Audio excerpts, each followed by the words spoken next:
By all means, continue to chat via Zoom chat, and I'm going to be talking a little bit more about how to do that and when to do that. But I want to start with the land acknowledgement.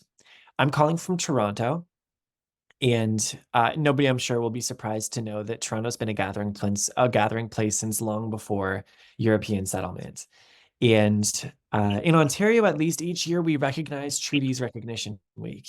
And so this past Treaties Recognition Week, I spent some time researching Toronto, which is the place that I'm currently calling home. And one of the things that I learned was that the Toronto Purchase of 1788 had this duality of perspective. The Crown's authorities walked away believing that they had purchased a block of land stretching from Ashbridges Bay to Etobicoke Creek. And the Mississaugas leaders believed that they had made a lease agreement, not a purchase agreement, meaning that they would welcome the newcomers to the land, but not extinguish their right to use the lands to hunt, fish, access the waterways, and all of that kind of thing. And interestingly, if you read more about it on the website of the Mississaugas of the Credit First Nation, they talk about how the deed and the signatures of the chiefs were actually two separate pieces of paper.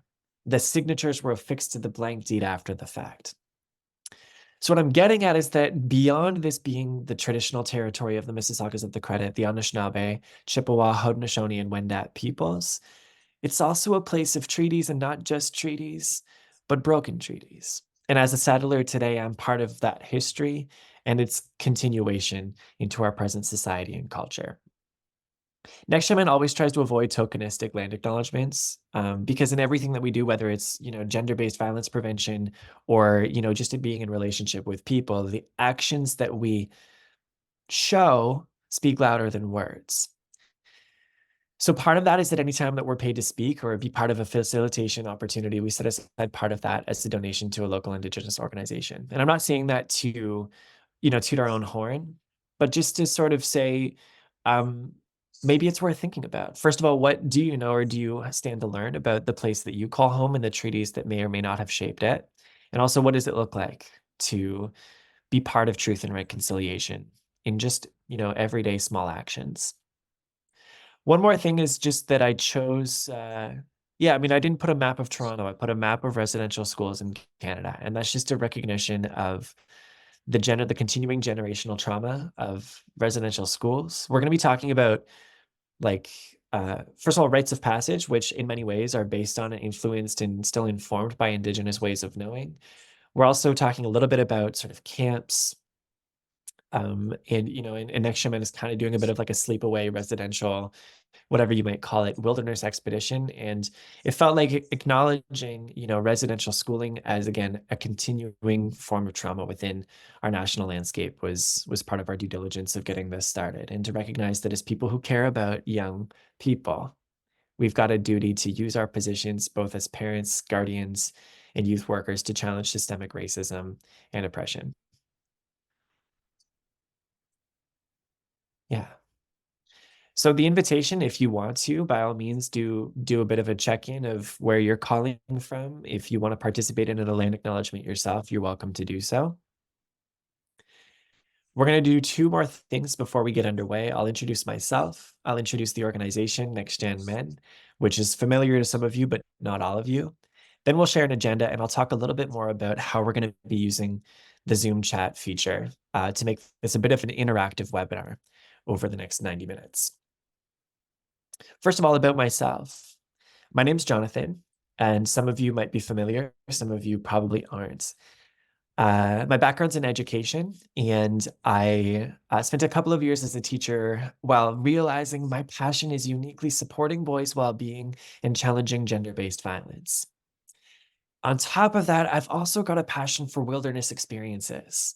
I spent about a decade working at a summer camp in Algonquin Park in Ontario, Canada. And so bringing these two passions together for masculine identifying young people and for wilderness experiences has been one of the most impactful experiences for myself professionally and for the youth who've been part of Next Gen Men's programming.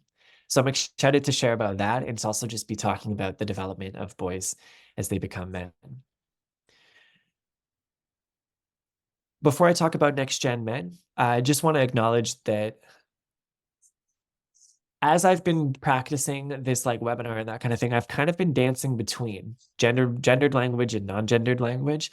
We do work with non-binary youth, trans youth, and you know, and welcome full expression of what masculine identifying might look like or feel like within the context of rites of passage. I have found myself sometimes using boy to man language, and that's not out of exclusion, but just out of like sometimes it just like helps have clarity about what we're talking about in terms of like most often talking about boys transition towards manhood.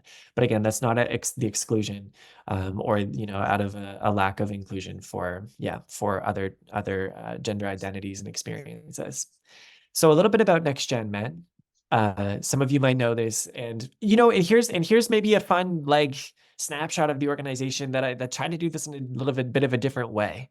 I always try to mix things up so I don't get bored as a facilitator. So some things to know about Next Gen Men, which is the organization that Stephanie and I work for. The first is that we're grounded on feminist values and research that's informed by intersectionality. The next is that we bring a strengths-based approach to talking about masculinity. We're not unaware of the harms experienced by or enacted by boys and men, but we're not getting stuck there and just focusing solely on the problems.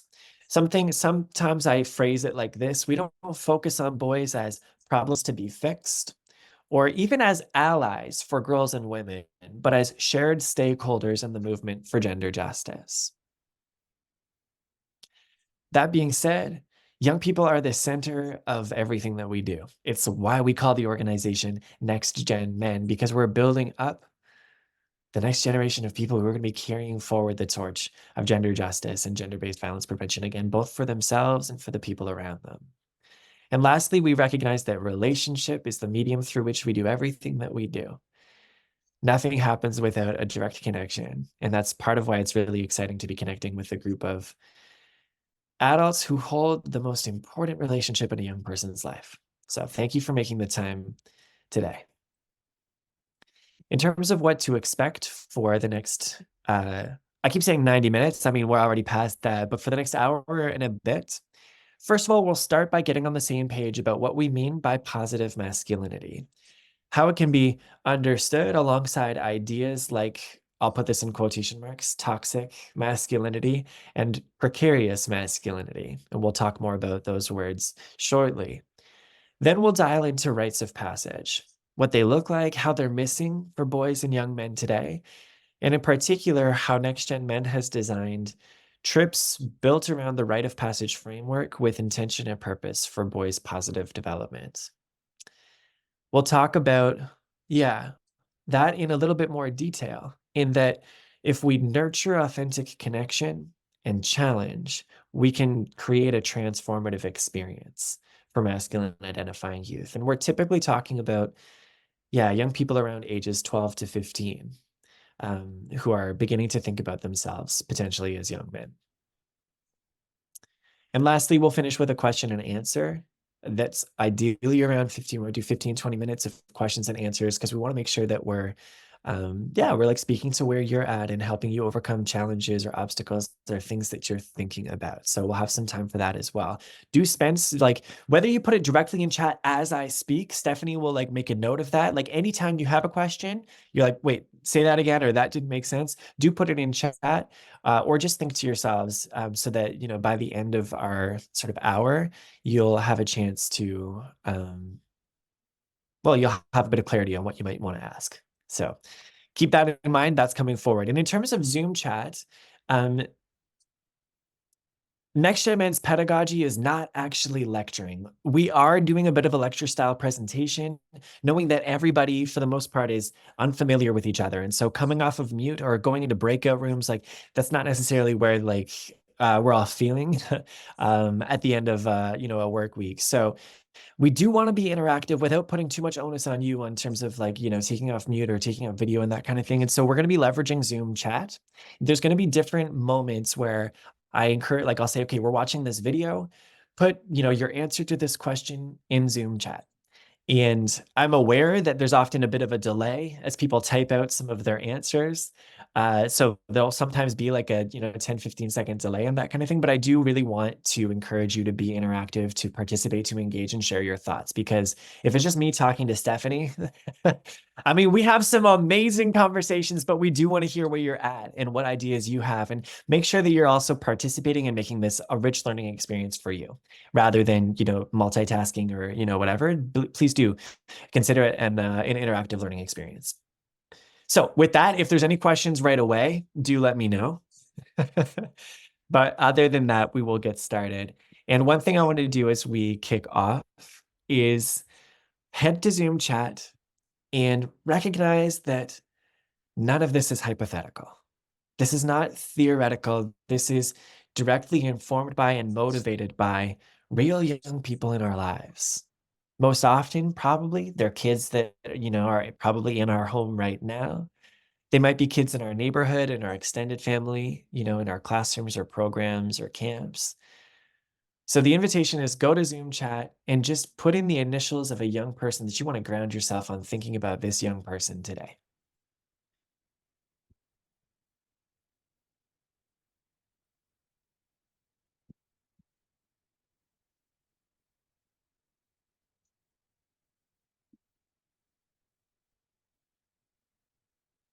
So again, just spending a moment really grounding ourselves on the knowledge that like we are the witnesses of these young people, we're their carriers.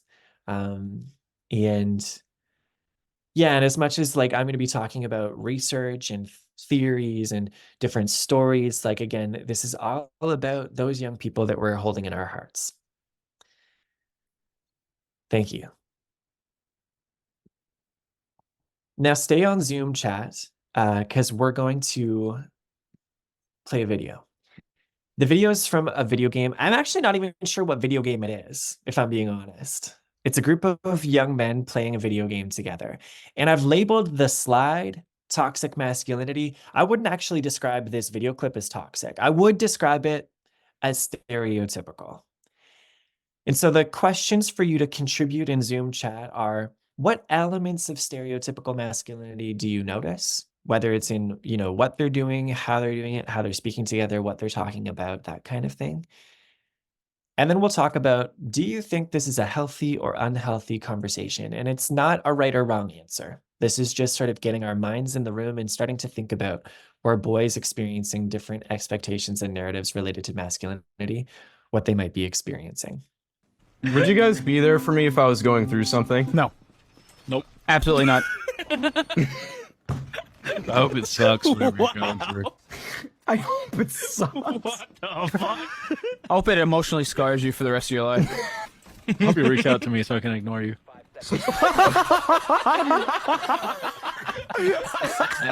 I can't wait to go to your funeral knowing that I could have changed that outcome.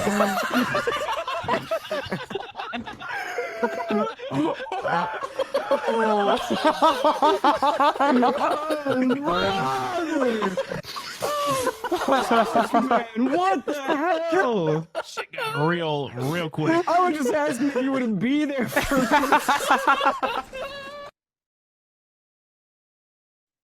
What I often say in this kind of thing is that it's just a joke until it's not a joke anymore. I don't actually really have a strong opinion on whether this particular conversation is healthy or not.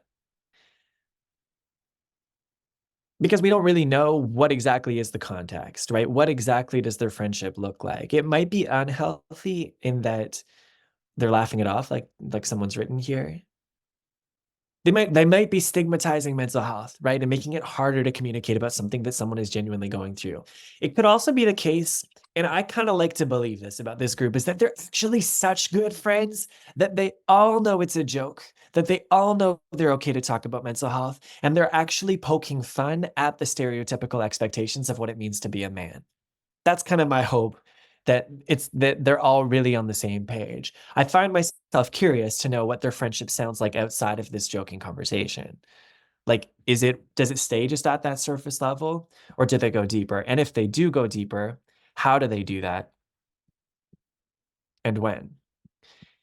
I found this video clip on Instagram, and here's a couple of top comments on, I mean, this is a kind of video clip that gets reposted and reshared in all kinds of different places. So these were the top comments on the account that I first saw. The first comment says, nah, these are the ones who will actually be there for him. And you can see it's got thousands of likes. A lot of what are probably boys and young men saying this person gets it. There's another person who says, I mean, they're probably good friends, but at the same time, like, that's terrible. Come on. And then I want to highlight this quote at the bottom that says, this is literally what a male friendship is. These guys would probably be the first ones there for him in reality. For me, it kind of hinges on the probably, because, well, like, are they or aren't they going to be there for him? And how does he really know? What they're joking about are the tenets of what researchers often refer to as traditional masculinity ideology. Facilitators like myself often refer to as the man box. So the man box is a way of getting at the stereotypes, pressures, expectations, and narratives related to what it means to be a man. Let's do quick, like, rapid fire. Keep it going in Zoom chat. What comes to mind when you think about the stereotypes associated with how boys are supposed to be, both within themselves or towards others? I'm going to start peppering you with the tenets of the man box that were identified by a research nonprofit called Equimundo. They identified 7 pillars for the man box, and they look like this. The first is self-sufficiency. You've got to be able to handle your own. And alongside that, be tough. The idea that boys don't cry. And Stephanie and I do this kind of workshop about the man box with hundreds or thousands of boys, and the words boys don't cry are alive and well with adolescent boys today. There's a pressure to be physically attractive, to be aggressive and not back down from a fight. And again, I'm seeing that firsthand with boys who are trying to figure out how to make their hair look better, other boys who are navigating the normalizing of physical fighting in their neighborhood. There is still a presence of rigidity of gender roles, that to be a man means to be a breadwinner, to be able to provide for others. And alongside all of this is heterosexuality. Boys are not supposed to like boys.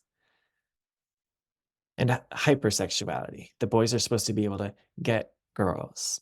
So these are the quote unquote tenets of the man box. These are the different elements of pressures, and they're present in different ways in boys' lives. But again, we've done this with thousands of boys, and they all know just as well as we do.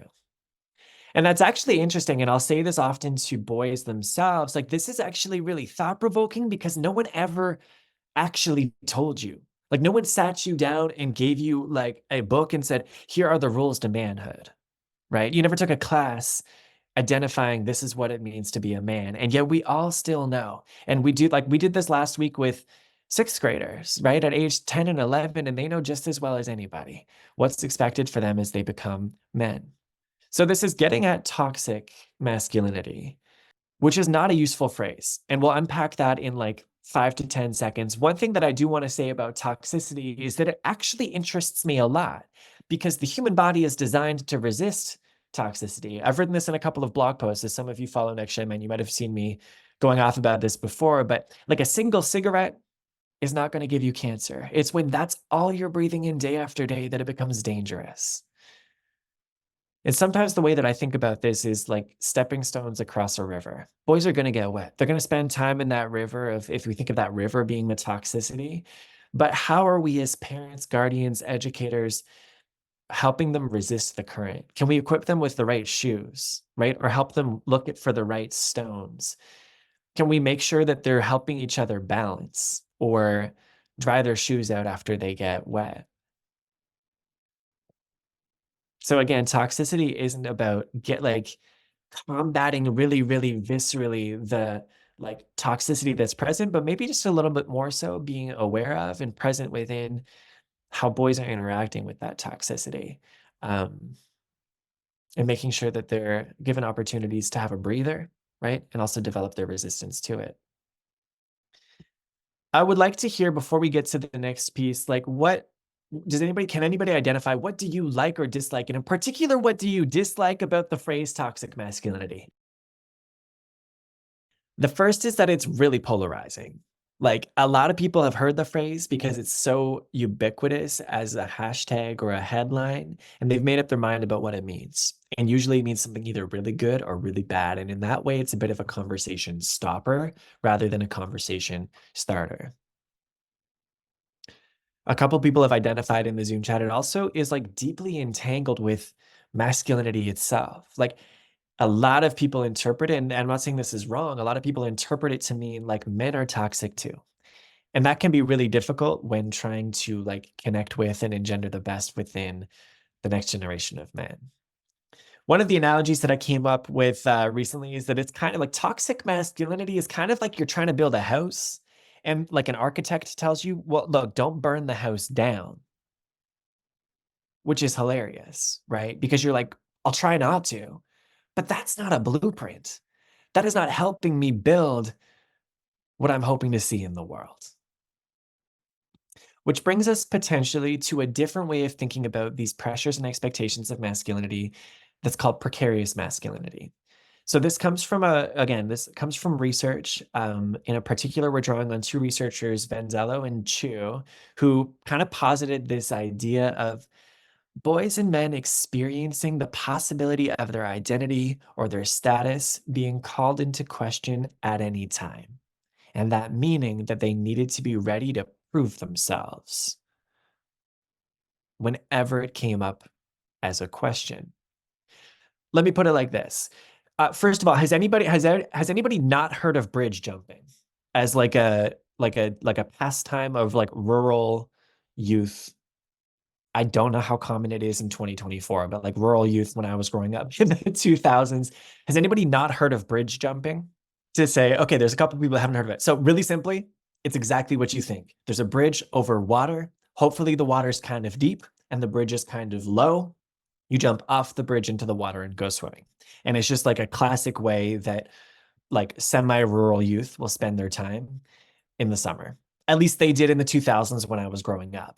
So picture a young girl who's a little bit scared to jump off a bridge. Her friends are swimming. What are some of the things that she would be likely to hear from her friends? You've got this. You can do it. Be brave. How would boys often, or what would boys often hear from their friends? They're scared to jump off a bridge. Don't be a bitch. Don't be a pussy. And maybe they hear other things too, but those are definitely going to be leveraged against them to say, if you don't jump, you're scared. And if you're scared, that makes you a girl. I didn't come up with this example all by myself. It was inspired by a writer named Justin Baldoni. You might have heard of the We Are Man Enough podcast, and he wrote a book called Boys Will Be Human that's designed for middle school boys. And the very first like introduction of the book, he tells the story of bridge jumping when he was about 12 years old. And he says all his friends jump in the water. He's the only one up there, and they start yelling at him from the water. And sometimes it's a bit encouraging, but more often than not, they're telling him, don't be a girl, jump in the water. And he's on the bridge and he's scared and he believes, as young people do, this is life or death. If I jump off this bridge, I'm going to die. And he hears the words, don't be a pussy, and he jumps. And he writes in the introduction to this book, in that moment, to put it bluntly, I would rather die than be a girl. I found that such a powerful story and definitely resonated with some of the experiences that I had growing up, and the expectation that, again, to be a man needs to be able to prove yourself at any time, which brings us back to the idea of precarious masculinity. One of the things that's useful about this is that it doesn't presume that masculinity is harmful or not. It just says to be a man means to be able to prove yourself, and you can prove yourself in all kinds of ways. So Judy Chu says, you know, we can recognize that not all masculine norms are inherently problematic. And what matters then is how and when they become problematic. So she says, for example, independence is not a bad thing. And like parents, guardians, like we are probably, I say we, you are probably trying desperately to build independence in your kids. That's an important skill and quality for young people to develop, particularly as they grow up. Independence may become harmful when boys are so desperate to prove themselves self sufficient and self reliant that they project this image beyond its reality and end up succeeding on their own, but ending up alone in doing so, isolated from their friends, from parents, caregivers, from teachers, from those who might help them otherwise. And even if they make it right to that goal, or some sort of achievement, they've done it through the process of isolating themselves. That's a pretty heavy cost to pay. And that's an element of where that might become problematic. Or another example would be if like boys are trying to be tough. Toughness is not bad. Young people need grit. They need to be able to have resilience and to have that inner toughness. That's not a bad thing. But if boys are projecting this image beyond what's real, to give themselves this like bravado of strength and power in order to be not weak or cowardly and end up using violence or aggression towards others, like they're going to inadvertently create a culture of competition, antagonism, aggression. That's actually not the best for them either. So what I often say to young people is like, you can prove yourself to be strong in all kinds of ways. Yes, it takes strength to dominate another person. It also takes strength to lift them up. Both of those things take strength. Or if you want to be brave, like if we think back to that bridge story, jumping does take bravery, yes. But to resist the peer pressure of your peers, that's brave too. So a boy sitting on a bridge watching his friend swim, knowing that this was not the time for him to jump off a bridge, he might be the bravest one there. And what this is getting at then is positive masculinity may be found within a certain commitment to one's own values. And so the last thing I'm going to share in terms of this section of our webinar about masculinity itself is, what do we really mean by positive masculinity? Again, this comes from research, and the piece here is from a group of folks who were studying boys' views of masculinity and emotion management and how that impacted their well-being. So they had this whole sort of other piece to their research study, but what I thought was really interesting is how they grouped these boys together with 3 different orientations. The first is really simple. We've already talked about it. It's that toxic masculinity, man box orientation, they say, towards toughness. A peer group pressure forcing boys to follow the social norms of the group and mask their true feelings and feeling compelled to tackle everything themselves. So one of the boys in their qualitative research study explained it like this: I keep a lot inside of me. And I think that's because, you don't want to show that you're weak. I think a lot of other boys want to more so hold back and not really show how and what they feel because they want to have that macho image. So that's that orientation towards toughness. And we know what it looks like in terms of that pressure to be dominant, be aggressive, not back down, all of those pieces that we brainstormed as part of the man box. The next orientation that they described is an orientation towards sensitivity. Young people who value being soft and being able to show expressions that are traditionally considered feminine. So boys that would like to be able to seek help but hesitate potentially because of the group norm. And to spell that out, a quote from one of their youth participants says, I think many guys are kind of afraid of how people will perceive them, and they may think it seems like sort of unmanly to sit and talk about feelings. But he said, for me, I think that as long as I feel safe with those I'm with, it's no problem. Both the orientation towards toughness and the orientation towards sensitivity are still adherent to group norms. They're being they're being taken in 2 different ways, right? But both of them are still paying a lot of attention and placing the most weight on what are their peers sort of showing and where are their peers' beliefs or actions landing. Which brings us to the third, and I think this is where positive masculinity takes shape, is in the orientation towards sincerity. That you can be tough or be sensitive. What matters is that you're sincere. So although different social contexts do have some influence, like you're not unaware of the context around you, those factors don't matter as much as just being yourself. And again, I love this quote. Like I've been playing with this quote for a year or 2 now, that sometimes as adults, and particularly adults working on like gender-based violence prevention, we can kind of like get up in our heads about like what is gender and like what is masculinity and like how do and this kid's like, look, I am who I am, and I'm proud of my gender.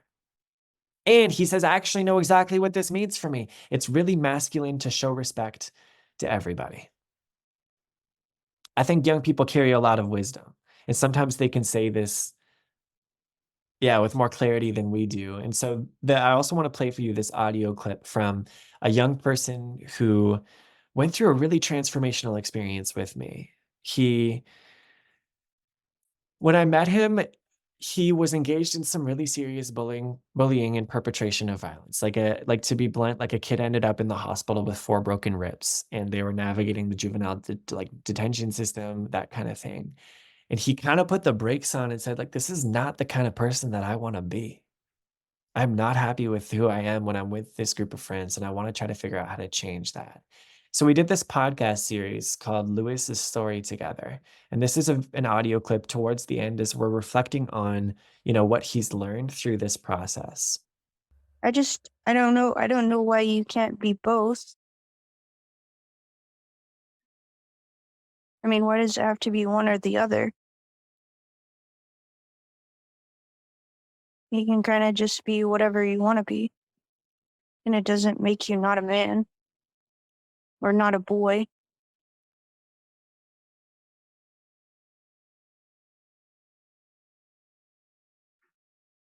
Like Okay. Ethan. I mean, just because he wants to wear something different doesn't make him any less tough either. I mean, everybody is different, so that's a good thing, because you don't want to be like everyone else. You just want to be yourself.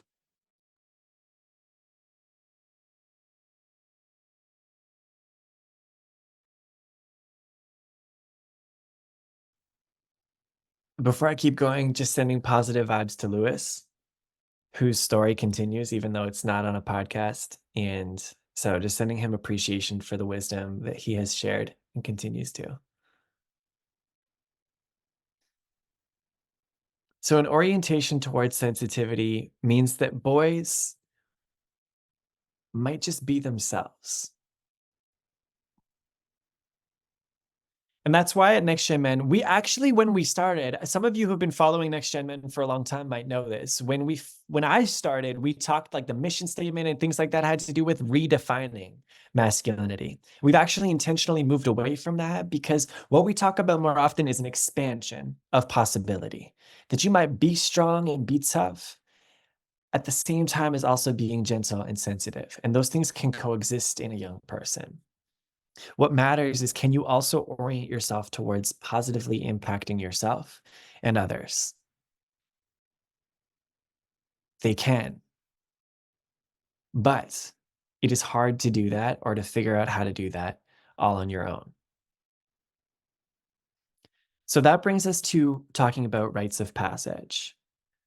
So we'll come back to some of these pieces that mark an adolescence transition, these different milestones of growing up through teenage years, like that car moving out, first date, first kiss. We'll come back to those as we sort of dial in towards adolescence.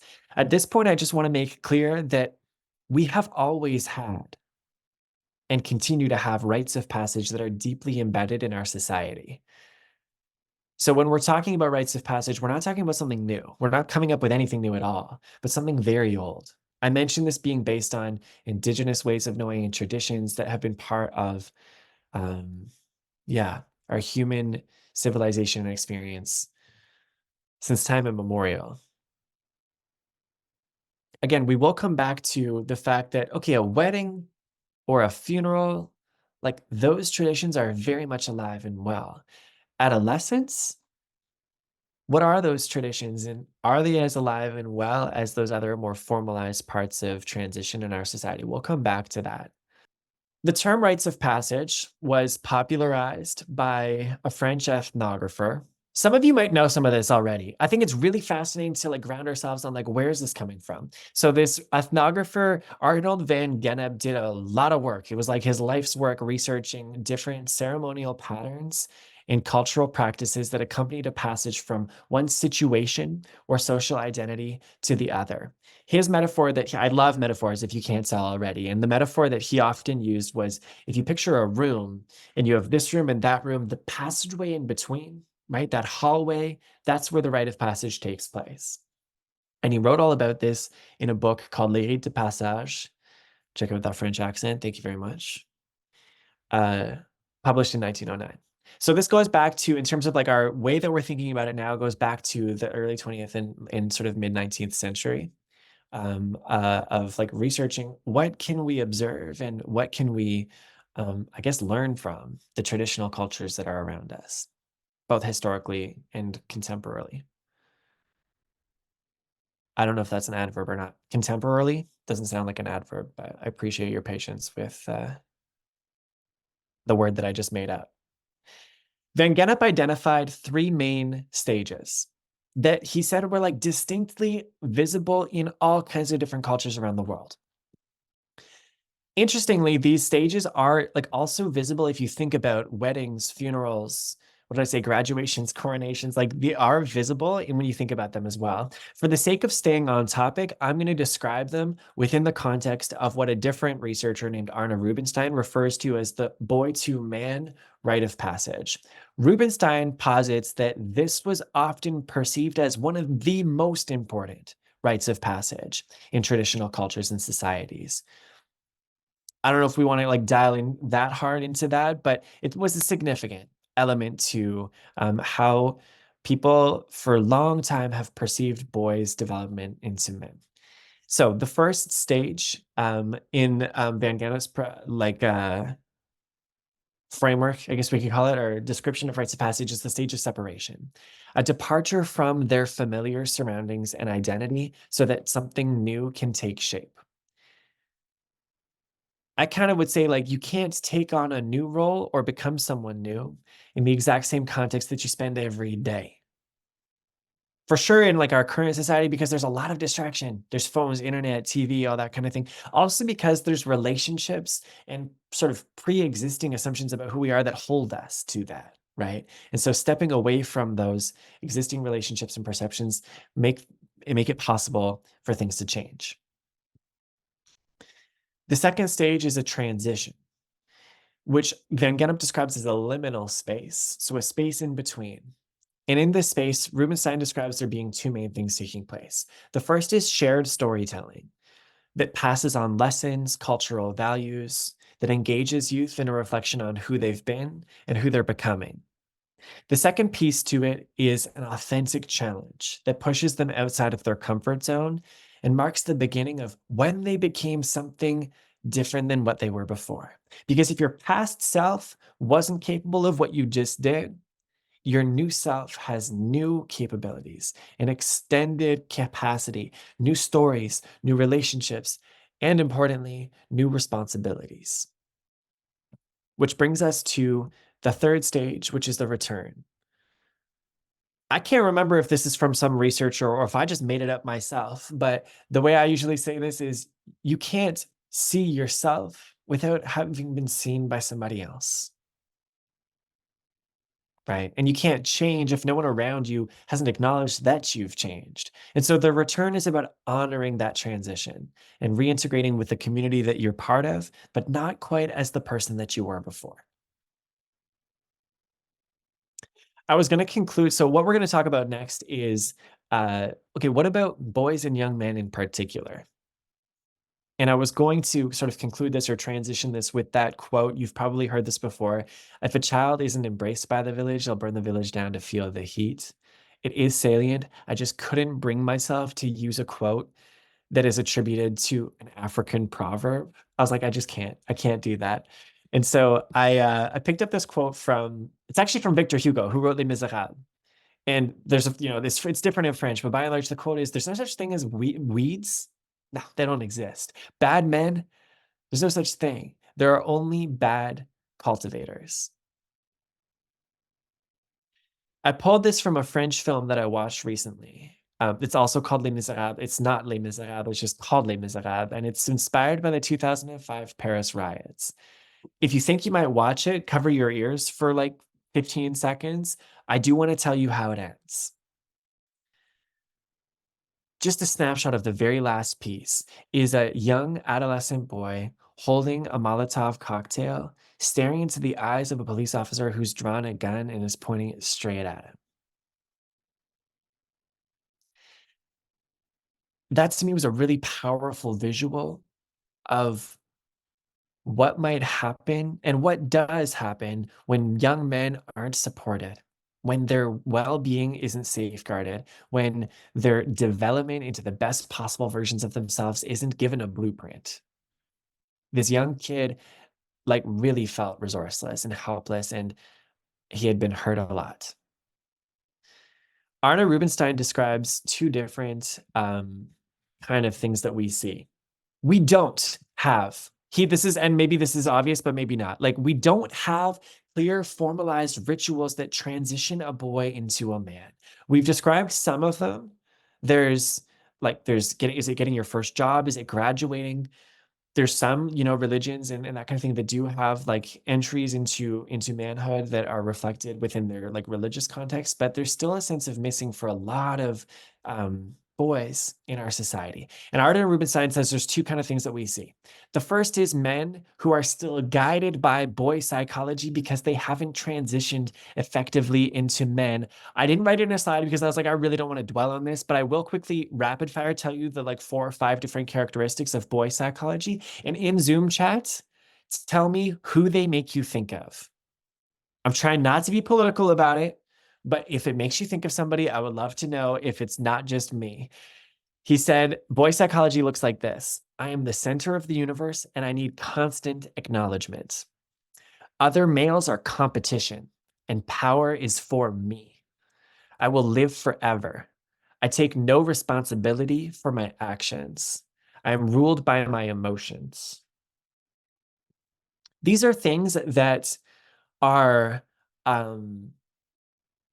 totally normal and developmentally appropriate for boys, right? For children. Like, to be the center of the universe, to be ruled by your emotions, absolutely. And again, I'm not making this political. We don't need to get distracted, like actually talking about different political figures and that kind of thing.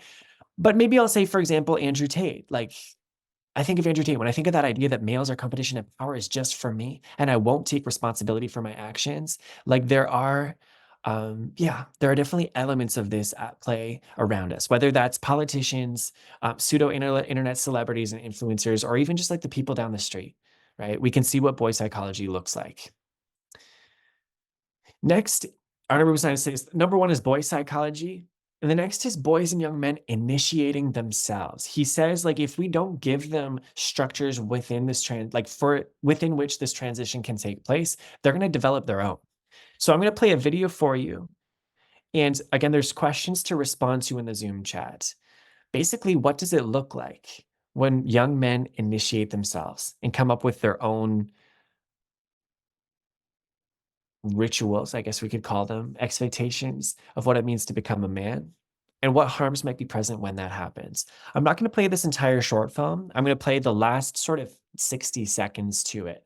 It's a short film about masculinity in the United States, and it particularly centers on a young man who's running what is it called? Rush, or like an initiation into a fraternity at a college. Slight content warning, like it's not inappropriate or gratuitous, but it is a violent scene that we're about to see. So if that's not where you're at, just take 60 seconds, just listen to, maybe the audio, and we'll be right back. But this is the short film. And again, the questions that we're asking are, what does it look like when boys initiate themselves, and what harm might be present when they do?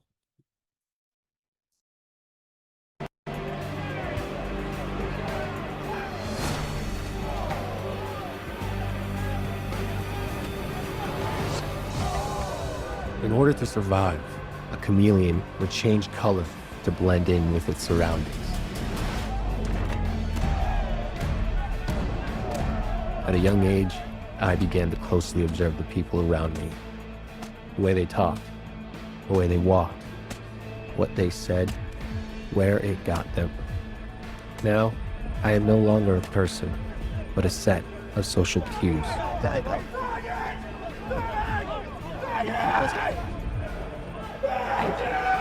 Not a person, but a path of least resistance.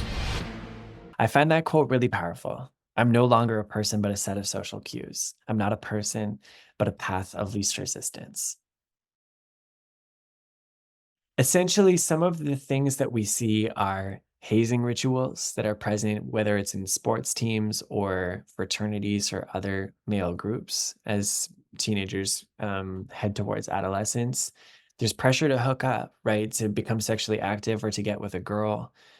There is some like maybe more what you could call like wholesome milestones that young people cross in terms of getting a job or graduating and that kind of thing. But there's also like drinking and driving and other elements of becoming a grown up that boys are just charting for themselves and doing their best to figure out. And Next Gen Men, we've been thinking about it a lot too. And we've been trying to chart this more effectively. And again, with an orientation towards boys becoming their best selves. So I'm going to tell you a little bit about how Next Gen Men has been attempting or working on integrating positive masculinity into the rite of passage framework. It looks like this. First of all, some of you are probably aware of this, but in case you're not, Next Gen Men has been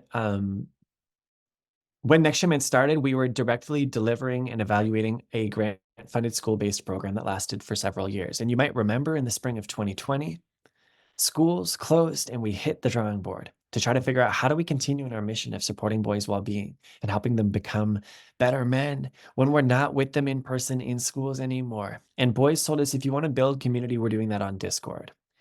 Fast forward about 4 years, and it's become this fascinating non-programmatic approach that's currently being developed as a promising practice for gender-based violence prevention. It also, really interestingly, has become the biggest feeder for in-person rite of passage wilderness expeditions. And part of why that's really interesting to me is that a lot of young people in that community have never done anything like that before. Some of them have and have a bit of a passion for camping and that kind of thing, but more often than not, it's a new experience for them that they decide they want to undertake, in part because of the relationships that they hold within that space. I mentioned that I've got a passion for wilderness experiences. To me, it's not just, I knew there was something really, really, whatever the adjective is for potential, there's something really promising about wilderness experiences with young adolescent boys. And I worked pretty hard, and I'm continuing to work hard to integrate these elements of positive masculinity into that rite of passage framework. And so I'm going to tell you about a few. Firstly, we already talked about there's a separation that takes place, and that separation is necessary to get your own sense of disconnection from who you've been in the past in order to take a look at who you're becoming in the future. But a separation in our work, in the context of a rite of passage trip, is not just about disconnecting, it's also integrally about connecting with the people next to you. So again, at the same time that we're separating from that everyday context, we're actually deeply connecting with each other, creating a sense of belonging and trust so that we all know the journey that we're about to undertake is both individual and collective. So a snapshot from a trip from last summer. This is Spikeball. If you haven't seen Spikeball before, first of all, this is the first day of one of the canoe trips, and we're having fun. We are. We're totally having fun. And we're also not just playing. We're setting the tone that you can mess up and fail, and your teammate will help you, or at least not judge you. We're setting the tone that if we work together, we'll have a more enjoyable experience, right? And all of that is creating a sense just as like a very baseline level of like, okay, I can figure out who I am in this space and what this collective journey might look like. So again, we're starting, the ground zero is really deeply intentional relationships. The next space is that transition space. And we've done a lot of work to carefully design our trips so that they fall within the zone of proximal development. If you haven't heard of that phrase before, it comes from outdoor education, which is my background. It's you've probably heard something like it, right? That you have a comfort zone, a stretch zone, and a panic zone. And you're not learning anything in the comfort zone. You're also not learning anything in the panic zone. It's that zone of proximal development where you're being stretched and pushed, but not pushed way beyond your limit, that you can uncover new realities about who you are and what you're capable of. One of the ways that I phrased this with boys last summer was that you're going to be given the opportunity to push yourself further than you realized you could go. And I usually say, like, we're not a boot camp. We're not like a be tough, grind it out, and be a man. Like, that's not what we're doing here. We're saying, we see you, we celebrate you, we're next to you on this journey, and we're going to help you push yourself into that stretch zone. And a snapshot of what it looks like. Well, I have two. One is like you saw in the previous, there's like a kid standing in front of the mountains. So one piece for sure last summer was a really, really cold set of rainstorms above the tree line where everybody's like running out of dry clothing. And then like I remember holding a kid's hand. His kid's hands were like so red. And I was like, where are your gloves? They didn't know. And so I felt their hands and like, oh, those are really cold hands. Please take my gloves. That's definitely zone of proximal development at work. Another, just in this canoe trip, is, first of all, this is the French River Delta. It's flat water. It's not like the most like audacious or challenging route on a canoe. But we made it out to this island called Tanvat Island in Georgian Bay that actually has this real sense of isolation because you're a few kilometers from mainland. You're surrounded by nothing but Georgian Bay, right? Wide open water, and there was nobody else there. And so I, even as myself, as an experienced stripper, had a real sense of, I can feel how alone we are. And that's within that zone of professional proximal development as well. And the last stage is that stage of return. Within that zone of proximal development, we have a context in which you can't fake it because you're being pushed. You have to be yourself because that's all that you've got. We also have a context in which you're surrounded by a group of peers who've been there alongside you. And what this does is two things. Firstly, it means that you're not alone in overcoming the challenge. And we've designed that on purpose at Next Gen Men, knowing that boys are surrounded by that narrative that to be a man means to be independent, to be able to take care of things on your own. We figure that boys are told that often enough. And it's worth offering them an opportunity to explore the fact that independence is also fostered within interdependence as a counter to that narrative. I kind of hesitated a little bit on whether or not to share this story because I'm like, would a group of parents and guardians like really want to hear about? I'll be honest with you, like radical transparency, like here's an experience that we had last summer. I mentioned how cold and rainy it was. I had already made the decision that we're going to pull out a day early because of this inclement weather. Like I mentioned, people are running out of dry clothing and we're not equipped for another day of rain just a few degrees above zero. So I already knew we're pulling out. And the morning that we started hiking back to the trailhead, I heard that on that final night in the pouring rain, there were two young adolescent boys who both realized we're both awake and we're both freezing cold. What I found out is they ended up sharing the sleeping bag in order to stay warm. In an ideal world, and even ideal trip, like I would always want for young people to be warm enough and dry enough and comfortable enough that like that is not a factor, right? Nobody's waking up in the night cold, or having to share a sleeping bag with a peer just to stay warm enough. That's not what the trips are designed to do. I will say, however, that lesson that in the coldest and darkest night of my life, I, as a young person, wasn't alone in that moment, that I could turn to the person next to me and know that he's got my back and we're going to get through this. And we did get through this together. Like that's a powerful lesson to learn. That's the kind of lesson that is possible when, again, you're held within relationships, you're overcoming a real authentic challenge, and those people are there next to you, taking care. The other thing that happens within this particular design of rite of passage is that boys have the opportunity, or young people have the opportunity, for the best parts of themselves to be reflected back to them. Because those other young people on the trip and myself and other co-facilitators have been watching them and relying on them and supporting them and appreciating them. And so we end every trip with that return phase, that stage of return where we participate in an honoring ceremony. And it's looked like a few different things over the years, depending on different contexts. But one of the most recent times that we did it was one person sitting in a chair facing the mountains that we just come from, in a big collection of these qualities of what it might mean to more fully be human as boys becoming men. Some of these are strength and determination, and others are gentleness and sensitivity. And one by one, we're honoring those boys or those young people for their best qualities that we've seen in them. And like to be like, I participated too, and I had a kid whisper in my ear, "You're the person I look up to most in this whole world."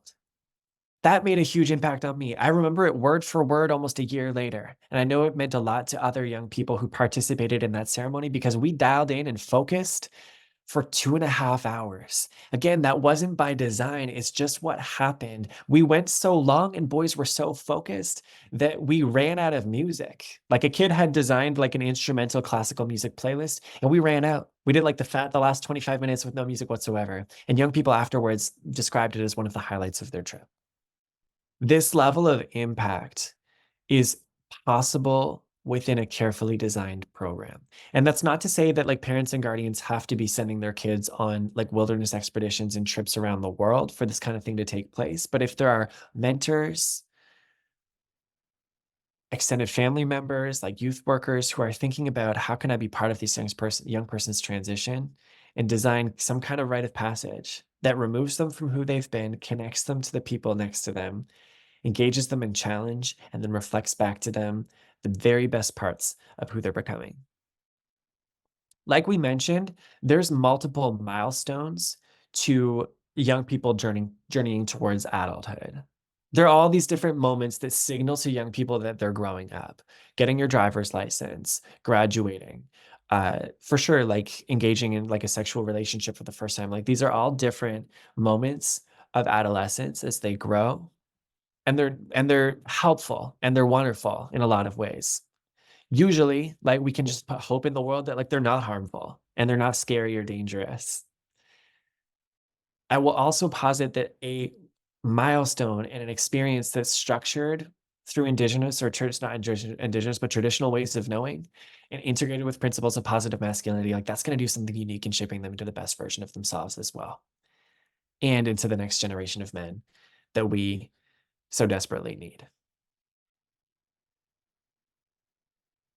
So I encourage you to think about your own kids or the young people in your community, down the street, in your extended family, whoever they might be, to think of that young person whose initials that you wrote down at the start.